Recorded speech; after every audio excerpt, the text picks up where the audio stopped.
Hello everyone, welcome to technical teacher. आज के इस वीडियो में हम बात करेंगे कक्षा 10 का जो आरबीएससी का रिजल्ट आया है, उसमें किन्हीं बच्चों के अगर उनकी उम्मीद से कम मार्क्स आ रहे हैं तो वो अपनी कॉपी देख सकते हैं और रीचेकिंग करवा सकते हैं। तो आज का हमारा ये वीडियो इसी टॉपिक पर रहेगा। सारी प्रोसेस देखेंगे, बोर्ड द्वारा प्रदत्त जो निर्देश है उनको भी देखेंगे, और क्या फीस है, कितने विषयों में हम आवेदन कर सकते हैं, रीचेक होगी या रीटोटलिंग होगी, कैसे क्या करना है, सारी प्रोसेस आज के वीडियो में जानेंगे।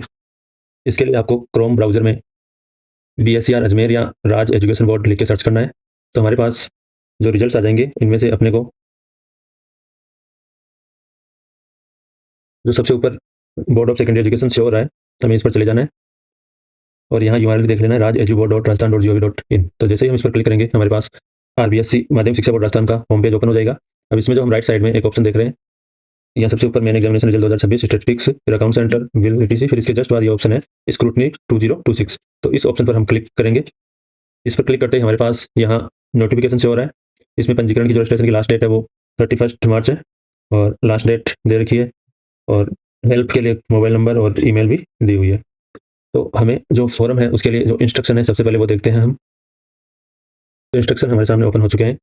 इसको मैं थोड़ा जूम कर देता हूँ।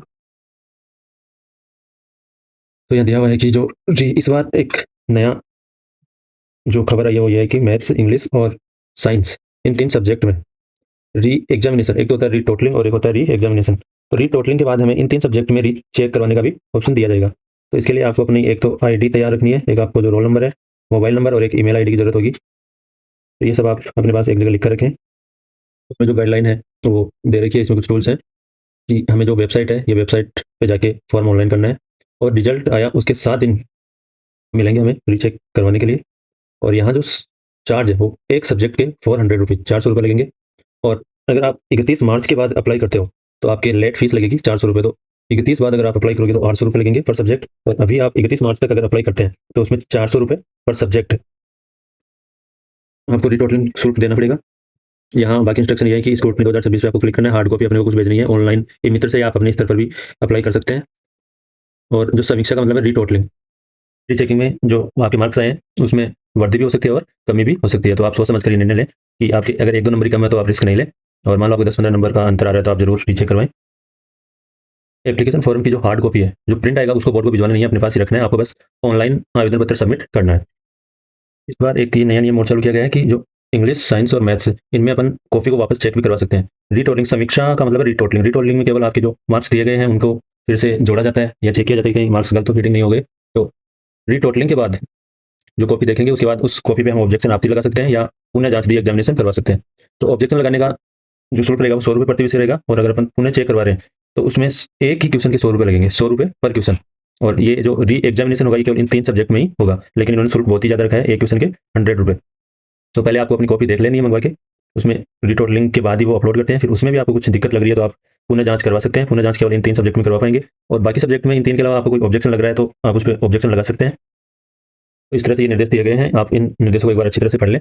इसके बाद हम अब प्रोसेस देखते हैं कि प्रोसेस क्या रहेगी, कैसे आपको फॉर्म फिल करना है। अप्लाई करने के लिए आपको क्या करना है, बीएससीआर की वेबसाइट पर चले जाना है, वहाँ स्क्रूटनी 2026 में जाएंगे और वहाँ अपने पास एक ऑप्शन रहेगा फर्स्ट टाइम यूजर रजिस्ट्रेशन, इस पर क्लिक कर देना है।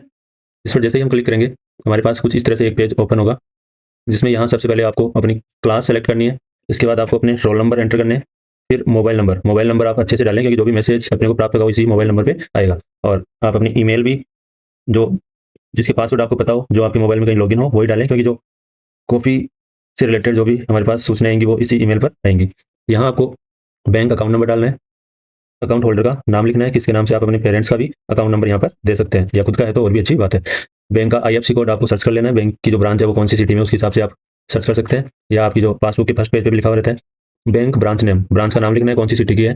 फिर यहाँ आपको अपना एड्रेस लिखना है, जो आपके आधार कार्ड में से देख के आपको यहाँ एड्रेस लिख देना है। यहाँ आपको अपने एड्रेस के पिन कोड लिखने हैं, और इसके बाद आपको अपनी आईडी प्रूफ, इसमें आईडी प्रूफ में हमारे पास आधार कार्ड, ड्राइविंग लाइसेंस और जो अपना स्कूल का आईडी कार्ड है वो भी चलेगा, या फिर जो प्रवेश पत्र एडमिट कार्ड था क्लास 10 का वो भी चलेगा।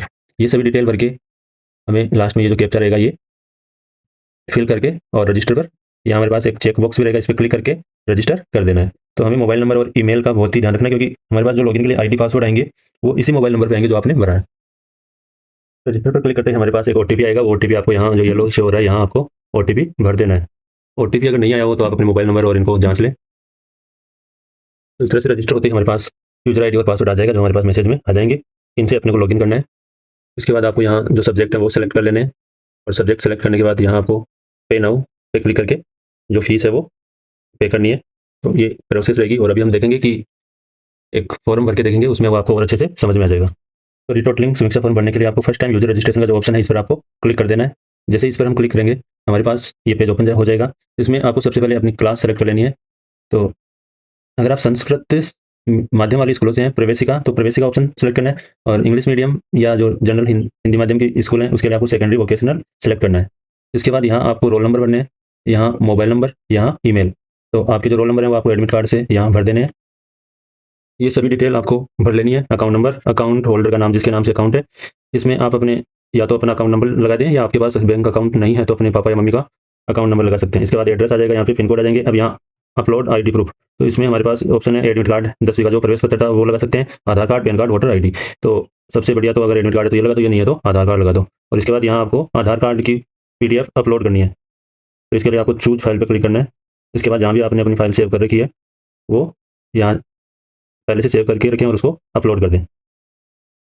इसके बाद यहाँ जो ये कोड लिखा हुआ है ये आपको यहाँ पे लिखना है। तो यहाँ जो है 087978, ये भरने के बाद यहाँ आपको एक बॉक्स दिखेगा जिसको बोलते हैं चेक बॉक्स। इस पर आपको टिक करते ही सही का निशान आ जाएगा।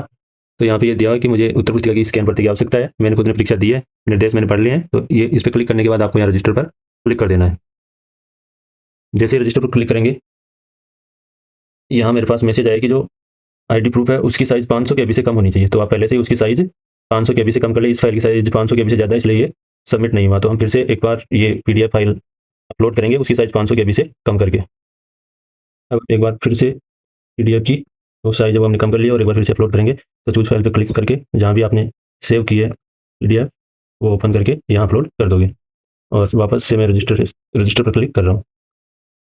रजिस्टर पर क्लिक करते ही देखते हैं हमारे पास एक मैसेज आ गया, OTP has been send to your mobile number and email ID. तो हमारे पास जो मोबाइल नंबर लगाए थे उस पे ये ओटीपी आ गया। तो अब मेरे पास जो ओटीपी आया था मोबाइल पे वो मैंने यहाँ लिख दिया है, और इसके बाद रजिस्ट्रेशन पर क्लिक करते हैं। रजिस्टर पर क्लिक करते ही हमारे पास जो पेज ओपन होगा उसमें यहाँ आपकी लॉगिन आईडी 5 अंकों की सबसे ऊपर लिखी हुई रहेगी। यहाँ रोल नंबर आ जाएगा, आपका नाम, father's name, mother's name, mobile number, email ID से होगी। ये डिटेल आप चेक कर लें। इसके बाद जब हम पेज में नीचे की तरफ जाएंगे तो यहाँ हमारे पास जो सब्जेक्ट है वो दिखाई देंगे। तो इनमें आपको कौन कौन से सब्जेक्ट की रीटोटलिंग करवानी है, जिन सब्जेक्ट की कॉपी आपको देखनी है उन पर क्लिक कर देना है। तो मुझे जैसे मैथ की देखनी है तो इस पर सेलेक्ट फॉर अप्लाई, इस पर आपको क्लिक करना है। तो ये मैंने मैथ सेलेक्ट कर लिया। जैसे ही सेलेक्ट करेंगे ये रेड कलर से ग्रीन कलर का हो जाएगा। और साइंस की मुझे देखनी है तो इस पर क्लिक कर दूंगा। आप अपने अकॉर्डिंग जिन भी सब्जेक्ट की देखना चाहते हो सारी कॉपियाँ भी आप देख सकते हो, आपको जिसमें डाउट है वो देख सकते हो। तो जो सब्जेक्ट आपको रीचेक करवाने हैं, जिनकी कॉपियाँ देखनी है, उन पे अपन ग्रीन टिक आ जाएगा। और इसके बाद यहाँ कुछ गलत हो गया है तो यहाँ से आप क्लियर भी इनको कर सकते हैं, कैंसिल कर सकते हैं, वापस बैक जा सकते हैं। और सही है तो जो सब्जेक्ट सेलेक्ट कर लिया इसके बाद आपको सेव पर क्लिक करना है।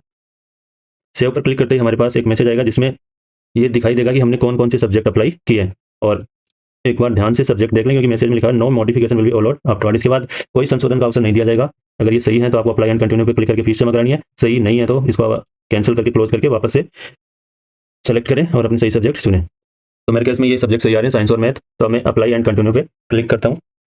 जैसे ही हम कंटिन्यू पर क्लिक करते हैं तो हमारे पास एक बार फिर से सब्जेक्ट से होते हैं, applied for subject science, applied for subject mathematics. ये दोनों सब्जेक्ट आ गए। अब वापस आप क्लोज पे क्लिक कर दें।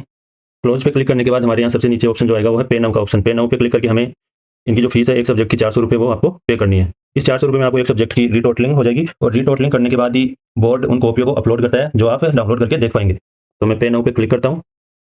पे नाउ पर क्लिक करते ही यहाँ अपने पास रोल नंबर से होंगे, क्लास से होगी। इसके बाद ये बोल रहा है कि यूपीआई वॉलेट से पेमेंट करते हो तो पेमेंट क्लियर होने में 24 घंटे का टाइम लग सकता है। यहाँ अपने पास सब्जेक्ट है, एक सब्जेक्ट के 400 रुपये लग रहे हैं, तो दो सब्जेक्ट के 800 रुपये हो गए। अब यहाँ पे ऑप्शन है कि ई मित्र की ओर से फीस जमा करानी है या पे ऑनलाइन ऑप्शन से यूपीआई से आप पे कर सकते हैं। तो मैं एक बार यूपीआई से पे करूँगा, तो इसके लिए मैं पे ऑनलाइन पर क्लिक कर देता हूँ। तो हमारे पास एक पे ऑनलाइन पर क्लिक करते ही पॉपअप मैसेज आएगा कि अगर कोई फेलियर हो जाता है ट्रांजैक्शन में तो रिक्वेस्ट स्टेटस विल बी, जो प्रोसेस में उसकी स्टेटस अपन देख पाएंगे। तो ओके पर क्लिक कर देते हैं। अब हमारे पास यहाँ नेट बैंकिंग का ऑप्शन है, एक ये एग्रीगेटर का ऑप्शन है, तो इसमें जाके हम पेमेंट करेंगे। यहाँ आपको पेटीएम सेलेक्ट कर लेना है, और उसके बाद यहाँ अपने पास जो एक्स्ट्रा चार्ज है उसकी डिटेल आ रही है, वो डिटेल यहाँ पे दी हुई है कि 2.50 टैक्स ऐसे कुछ लग रहा है। तो ये सेलेक्ट करके आपको पे नाउ पर क्लिक कर देना है। अब हमारे पास यहाँ पे एक तो क्यूआर कोड शो हो रहा है, आप इस क्यूआर कोड को स्कैन करके किसी भी ऐप से पेमेंट कर सकते हैं, या फिर यहाँ अपने पास यूपीआई वाले ऑप्शन भी आ रहे हैं। तो यहाँ मैं यूपीआई वाले ऑप्शन से करूँगा, तो यूपीआई पे मैंने क्लिक कर दिया है। यहाँ आपको अपनी यूपीआई आईडी लिखनी पड़ेगी और फिर प्रोसीड पे क्लिक करना पड़ेगा। आपको अपनी यूपीआई आईडी भर देनी है और इसके बाद प्रोसीड पे क्लिक करना है।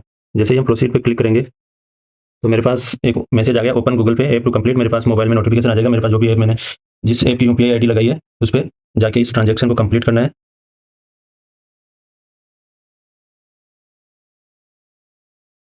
तो मैंने मेरे मोबाइल ऐप से ये ट्रांजैक्शन कंप्लीट कर दिया है। अब इसका स्टेटस ये होगा।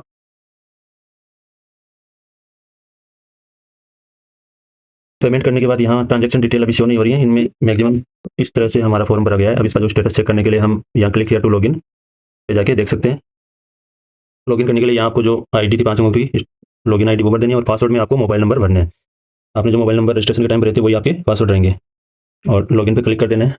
जैसे ही हम वापस लॉगिन करेंगे तो हमारे पास यहाँ अपनी डिटेल खुलेंगी। यहाँ साइड में प्रिंट रिसिप्ट का ऑप्शन आ जाएगा, तो इस रिसिप्ट को आप प्रिंट कर लें जो आगे आपके काम आएगी। और अपन ओपन करके देखते हैं इस रिसिप्ट में क्या क्या इन्फॉर्मेशन रहेंगी। अभी शायद पेमेंट स्टेटस कंप्लीट नहीं हुआ है, तो हम कुछ देर बाद चेक करेंगे। अभी नो सबमिटेड रिकॉर्ड फाउंड आ रहा है। तो इस तरह से आपका ये फॉर्म फिल हो जाएगा। Thanks for watching this video. आपको कोई समस्या आ रही है तो कमेंट जरूर करें, उनके आधार पर हम अपना अगला वीडियो बनाएंगे। धन्यवाद।